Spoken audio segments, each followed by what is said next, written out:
Hey guys, welcome back to yet another video of Tech Wafer. Hopefully you are having a great day. Adil here, your host, and in this video we are going to unbox a budget segment or a lower budget segment device, that's Realme C11.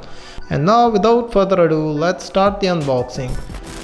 Now speaking about the details on the box, Realme C11 has 5000 mAh battery with 6.5 inches mini drops full screen with 13 megapixel AI dual camera and Helios G35 chipset. It has 2 GB of RAM and 32 gigs of internal storage. So that's pretty much it that we can read from the box. Let's open the box to find out more about the device. The unboxing experience is smooth, and right at the top of the box there is a flap that carries the documentation. As you can see, it has a quick start guide for the Realme C11. Surely we are not going to read that. And then comes the device, the Realme C11. Well. Yes, Realme has changed the design. They are providing a square cut camera in Realme C11. I'm hoping that they will follow this change into their flagship devices as well. The build so far feels pretty solid. Okay, so now moving on, we'll turn this device, and meanwhile it is turned on, we'll look into the other components in the box. And the next thing in the box is Realme C11's adapter, and I think it is a 10-watt adapter. I'm not sure though, but we will check it in our detailed review. And for that, if you have not subscribed to Tech Wafer already, press the subscribe button, hit the like button, and also share it with your friends and family so you never miss another update from us. Now moving on to the other thing that we have here. And considering the price point of this device, we are not getting a Type-C, rather we are getting a USB 2.0 cable, and that's okay because we are not paying a hefty amount on this device. So let's get rid of it. Let's clear the table and get back to our device, and here we go. Okay, so now let's quickly set up the device and get on to the UI of Realme. There it is, the device is already set up. Let's press the get started button.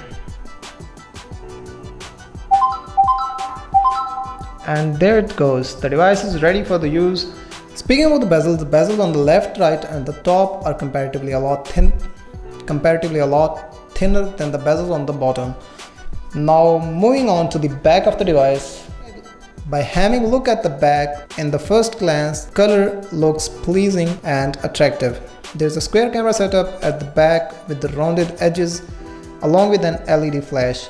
And speaking about the cameras, the primary lens is 13 megapixel and it is a wide lens with f2.2 aperture, and then there is this 2 megapixel sensor which is basically working as a depth sensor with f2.4 aperture. And apart from that, the camera supports HDR functionality along with panoramic shots as well. And this can record up to 1080p at 30 frames per second. At the left side of the smartphone, you will find SIM tray that sports a dedicated microSD card slot. That means the storage, the 32 GB storage could be further expanded to 128 or 256 GB. So that's an impressive feature. You do not have to lose one SIM to replace it with a microSD card slot.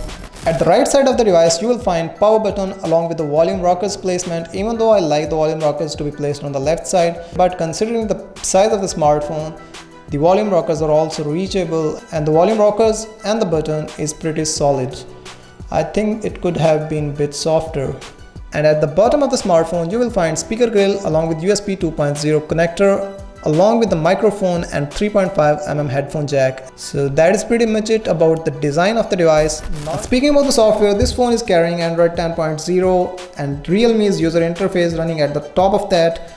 And I have mentioned in my every video of Realme that their software or the user interface is quite similar to the stock Android, and their navigation bar, their drawer, almost everything is reasonably quite similar to the stock Android. So you are basically getting the stock Android experience here, and I love it. Now we should get on with the settings, but first I would like to mention that this device doesn't carry the fingerprint scanner. However, we are getting the support of face unlock that is pretty quick. I've tested it. Let's test it once again.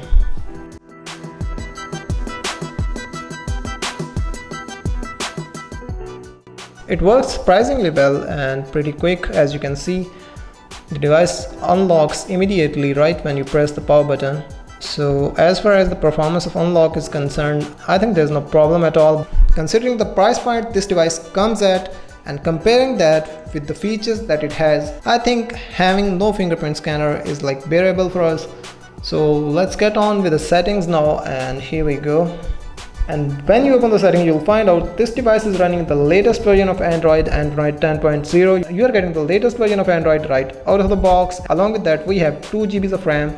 So let's get on with installing some games to show you the performance of games on this smartphone, and then you will be able to decide whether you should buy this device or not. So let's install some games right away.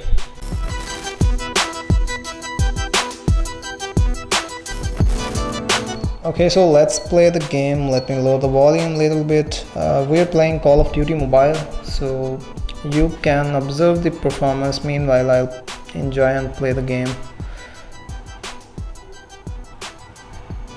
Nicely done. 2 down.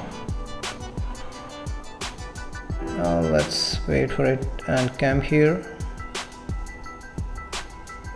Yep, both are down. No problem. Where are you going, bro?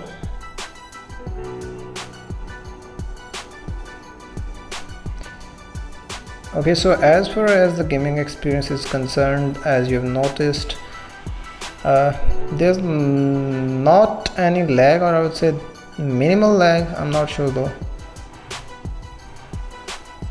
because I've managed to kill 10 people so far, and this is not a test case. Okay, I'm low on ammos as well, so I think we should like 2 more down.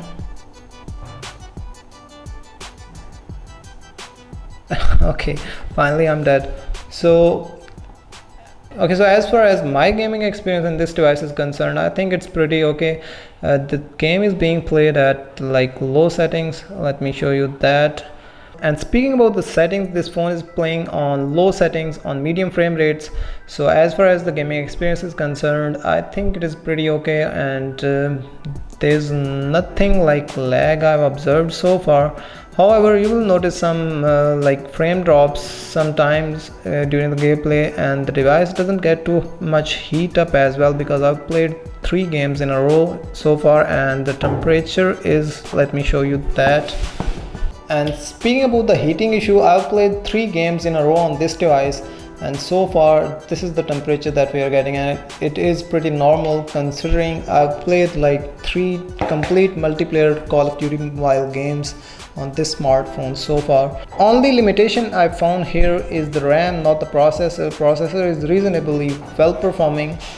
Now you are looking at the camera samples of the Realme C11. Let me know how did you find them in the comment section down below.